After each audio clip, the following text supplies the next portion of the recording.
नमस्कार। आप सबका मेरे YouTube चैनल पर स्वागत है। मेरे YouTube चैनल पर अपलोड एक वीडियो में एक दर्शक ने कमेंट किया कि मैं मनोरोग के संबंध में एक वीडियो का निर्माण करूं।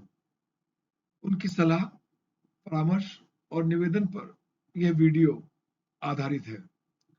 इस वीडियो के निर्माण करने में national book trust of India द्वारा प्रकाशित श्री मंजीत सिंह भाटिया की पुस्तक मनोरोग, गलत धारणाएं और सही पहलू तथा मेरी संस्था की मनोविज्ञान विभाग की विद्वान प्राध्यापिका डॉक्टर निखत परवीन अहमद से सहायता प्राप्त की गई है। मैं दोनों के प्रति अपना आभार व्यक्त करता हूं।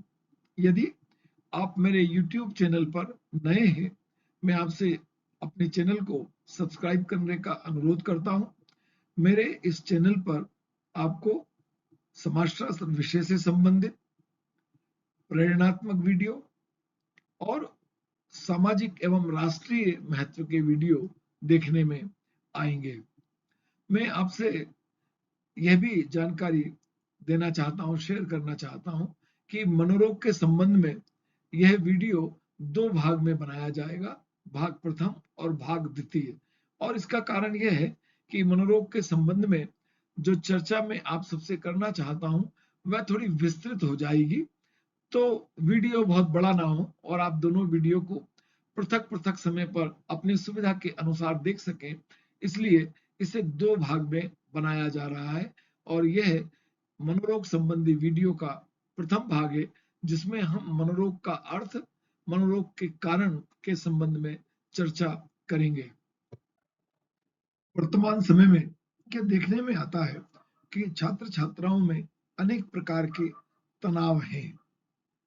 छात्र छात्राओं में परीक्षा संबंधी, कैरियर के निर्माण के संबंध में, विवाह के लिए जीवन साथी के चयन के संबंध में, प्रेम और प्रेम विवाह के संबंध में, पारिवारिक एवं सामाजिक समायोजन ना हो पाने संबंधी अनेक समस्याएं देखने में आती हैं।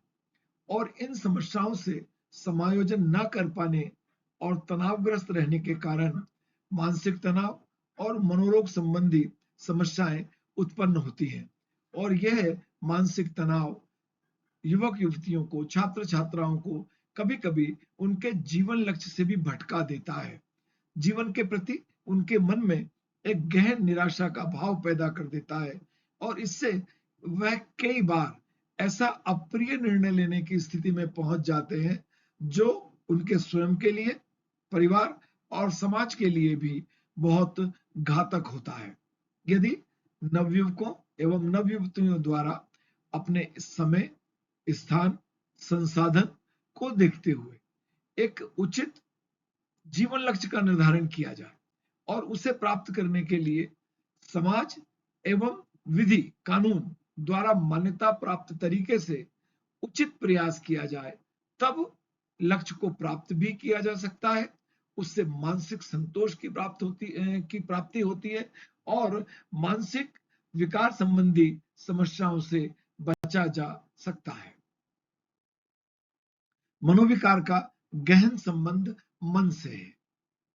मन मस्तिष्क की कार्यशक्ति का घोतक है और यह कार्यशक्ति कई तरह की होती है, जैसे चिंतन शक्ति, स्मरण शक्ति, निर्णय शक्ति, बुद्धि, भाव, इंद्रिय ग्राह्यता, एकाग्रता, व्यवहार, अंतर्दृष्टि इत्यादि।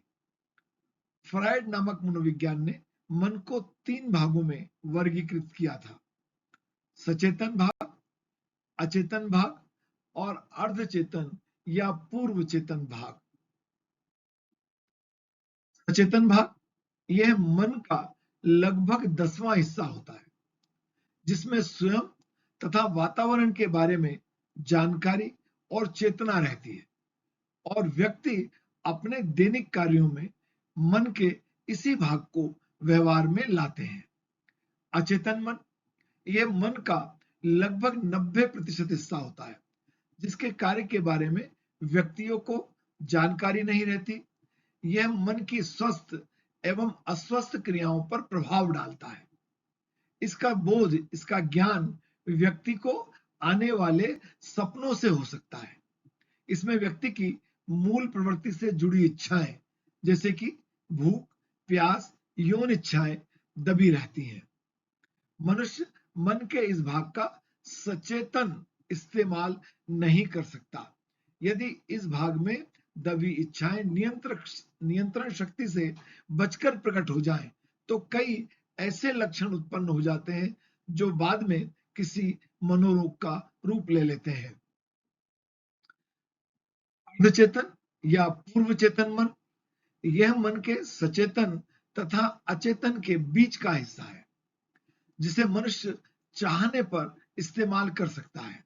जैसे स्मरण शक्ति का वह हिस्सा जिससे व्यक्ति प्रयास करके किसी घटना को याद करने में प्रयोग करता है और उस घटना को याद करता है।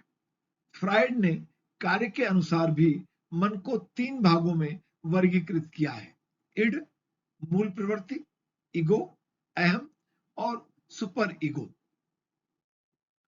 इड यह मन का वह भाग है जिसमें मूल प्रवृत्तियों संबंधी इच्छाएं, आहार, निंद्रा, भय और मैथुन सम्मिलित है, जो जल्दी संतुष्टि चाहती हैं तथा खुशी गम के सिद्धांत पर आधारित होती हैं।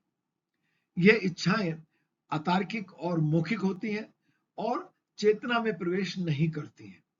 ईगो यह मन का सचेतन भाग है जो मूल प्रवृत्ति की इच्छाओं को वास्तविकता के अनुसार नियंत्रित करता है। इसका आधा भाग सचेतन और आधा भाग अचेतन रहता है। इसका प्रमुख कार्य मनुष्य को तनाव या चिंता से बचाना होता है। फ्रायड की मनोवैज्ञानिक पुत्री एना फ्रायड के अनुसार यह भाग 1.5 वर्ष की आयु में उत्पन्न हो जाता है, जिसका प्रमाण यह है कि इस आयु के बाद बच्चा अपने अंगों को पहचानने लगता है तथा उसमें अपने अंगों के प्रति अहम भाव, स्वार्थीपन उत्पन्न हो जाता है। सुपर ईगो यह मन का वह हिस्सा है जो अहम से सामाजिक नैतिक जरूरतों के अनुसार उत्पन्न होता है तथा अनुभव का हिस्सा बन जाता है।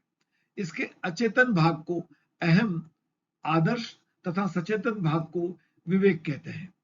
अब हम मनोरोग के मुख्य कारणों की चर्चा करेंगे।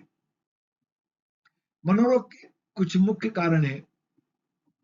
उनमें जैविक कारण, पारिवारिक कारण, शिक्षा संस्थान संबंधी कारण, यौन समस्याएं, वैवाहिक समस्याएं, कार्यालय संबंधी समस्याएं, आर्थिक समस्याएं, धार्मिक तथा सांस्कृतिक परंपराओं में कठोरता, मनोवैज्ञानिक कारण, वातावरण जनित कारण, शारीरिक खान-पान संबंधी कारण, सामाजिक सांस्कृतिक कारण सम्मिलित है। इसके बाद हम इन कारणों के संबंध में थोड़ा विस्तार से चर्चा करेंगे। मनोरोग के जैविक कारक के अंतर्गत आनुवंशिक संरचना, मनोविक्षिप्त या साइकोसिस जैसे स्किज़ोफ्रेनिया, उन्माद, अवसाद इत्यादि, व्यक्तित्व रोग, मदिरापान, मंदबुद्धि, मिर्गी उन लोगों में अधिक पाए जाते हैं जिनके परिवार का सदस्य कोई भी कभी भी इनसे पीड़ित रहा हो, और यदि उनके माता पिता इन रोगों से पीड़ित रहे हों, कोई एक या दोनों, तो संतान को इनका खतरा लगभग दुगना हो जाता है। शारीरिक गठन, स्थूल या मोटे व्यक्तियों में भावनात्मक रोग, उन्माद, अवसाद, उदासी, हिस्टीरिया, हृदय रोग अधिक पाए जाते हैं, अधिक होते हैं। जबकि लंबे एवं दुबले गठन वाले व्यक्तियों में विखंडित मना स्थिति, स्किज़ोफ्रेनिया, तनाव, व्यक्तित्व रोग अधिक पाए जाते हैं। स्वभाव और व्यक्तित्व संबंधी कारणों के अंतर्गत अगर हम देखें जैविक कारक के अंतर्गत, तो हम पाते हैं कि अपनों में खोए हुए, चुप रहने वाले, कम मित्र रखने वाले, किताबी कीड़े जैसे गुण वाले व्यक्तियों में स्किज़ोफ्रेनिया अधिक होता है। जबकि अनुशासित तथा सफाई पसंद, समयनिष्ठ, मितव्ययी जैसे गुण वाले व्यक्तियों में बाध्य विक्षिप्त रोग अधिक पाया जाता है। शारीरिक वृत्तिक कारण के अंतर्गत किशोरावस्था, युवावस्था, वृद्धावस्था, गर्भधारण जैसे शारीरिक परिवर्तन कई मनोरोगों का कभी कभी आधार या कारण बन जाते हैं।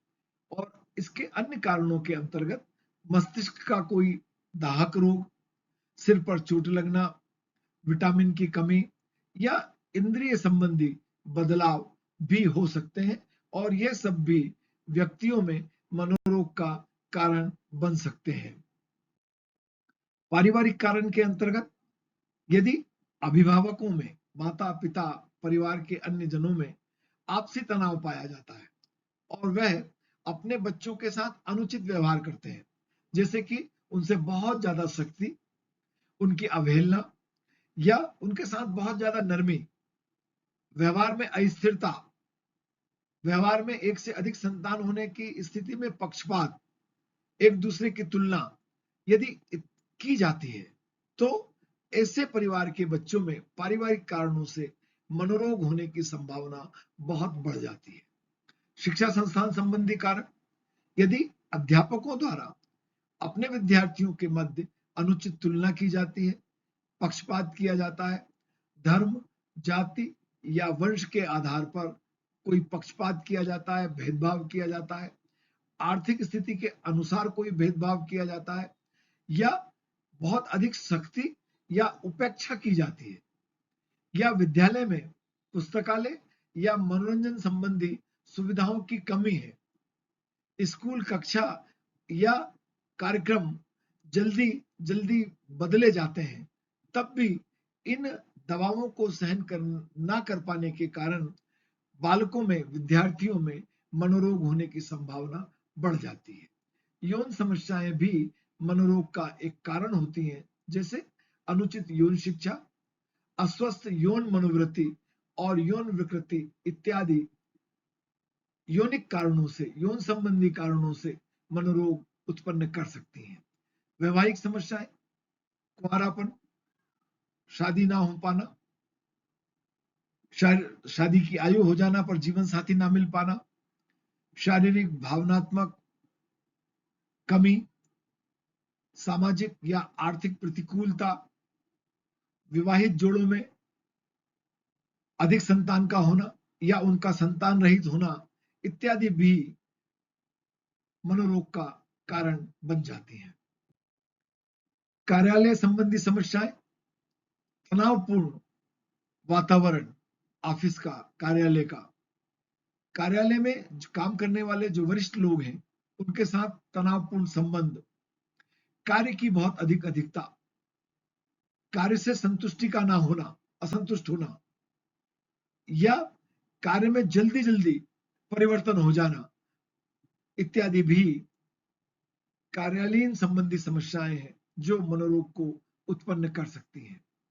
आर्थिक समस्याएं, गरीबी, बहुत अधिक गरीबी, अमीरी, बहुत अधिक अमीरी, गलत आदतें जैसे कि जुआ खेलना, मदिरा का सेवन करना, वैश्यावृत्ति करना इत्यादि मनोरोग का कारण हो सकती है। धार्मिक तथा सांस्कृतिक परंपराओं में कठोरता भी मनोरोग को पैदा कर सकती है। यदि कोई स्त्री दुर्भाग्य से विधवा हो जाए, तब उसके साथ परिवार या समाज के द्वारा बहुत अनुचित व्यवहार किया जाए, अनुचित प्रतिक्रिया की जाए, उसके साथ सख्त आचरण किया जाए, तब उसके भी मनोरोगी हो जाने की संभावना बढ़ जाती है।